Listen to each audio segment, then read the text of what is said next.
সোজা বাংলাদেশ জাতীয়তাবাদী দলের নেতারা হার মানবেন না। একজন আরেকজনের প্রতি আঙ্গুল তুলে নিজেদেরকে দুর্বল করবেন না। আরো অনেক পথ অতিক্রম করতে হবে, কারণ আগামী দিনে বাংলাদেশ জাতীয়তাবাদী দল বাংলাদেশের নেতৃত্ব দেবে। ভাইরা, আমার নেতা দেশ নায়ক জনাব তারেক রহমান এখনো দেশের মাটিতে ফিরে আসতে পারেন নাই। কেন পারছেন না?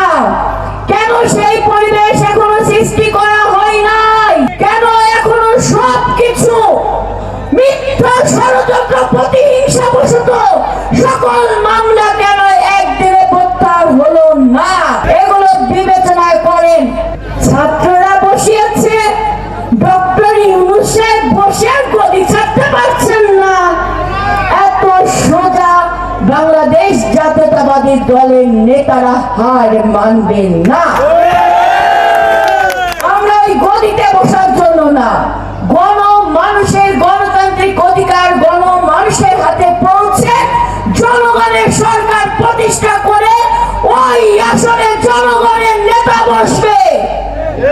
সেই দিনের জন্য আমাদেরকে তৈরি হতে হবে। ভাইরা, বাংলাদেশ করতে যাচ্ছি, ন্যায় বিচারের বাংলাদেশ করতে যাচ্ছি, মানুষের গণতান্ত্রিক অধিকার পূর্ণ প্রতিষ্ঠার মাধ্যমে একটি জবাবদিহিতা সরকার গঠন করতে চাচ্ছি।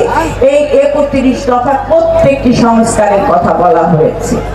তাহলে ভাইরা, বাংলাদেশ জাতীয়তাবাদী দলের পক্ষ থেকে দেশ নায়ক জনাব তারেক রহমান সকল গণতান্ত্রিক রাজনৈতিক দলের মতামতের ভিত্তিতে 31 দফা আমাদের হাতে তুলে দিয়েছে। এই 31 দফা আমরা যেন তরুণ সমাজের কাছে নিয়ে যাই, মেহনতি মানুষের কাছে নিয়ে যাই, গ্রাম পর্যায়ে, ওয়ার্ড পর্যায়ে, পাড়া মহল্লা, প্রত্যেকটি পরিবারে, প্রত্যেকটি নারী পুরুষ এবং তরুণ সমাজের হাতে আমরা তুলে দিতে চাই। এবং সেখানে আপনারা আপনাদের এই 31 দফা শুধু শ্রবণ করে না কিংবা জানি না এইভাবে নয়, আপনারা এটা পরে, কারণ এই 31 দফা গঠন করতে প্রায় 3 থেকে 4 মাস লেগেছে। আর ওটা পড়তে বুঝতে অন্তত আপনাদেরকে 5 থেকে 4 দিন লাগবে। তো আপনারা আগে নিজেরা বুঝবেন, আপনারা আপনাদের ভিতর এটা, এই যে ত্যাগের মহিমা কিংবা এই 31 দফা আমার দল দিয়েছে, আমি এই 31 দফা মানি এবং এই 31 দফা প্রতিষ্ঠা করব, জনগণের দ্বার প্রান্তে নিয়ে যাব, জনগণের প্রতি আস্থা সৃষ্টি করব।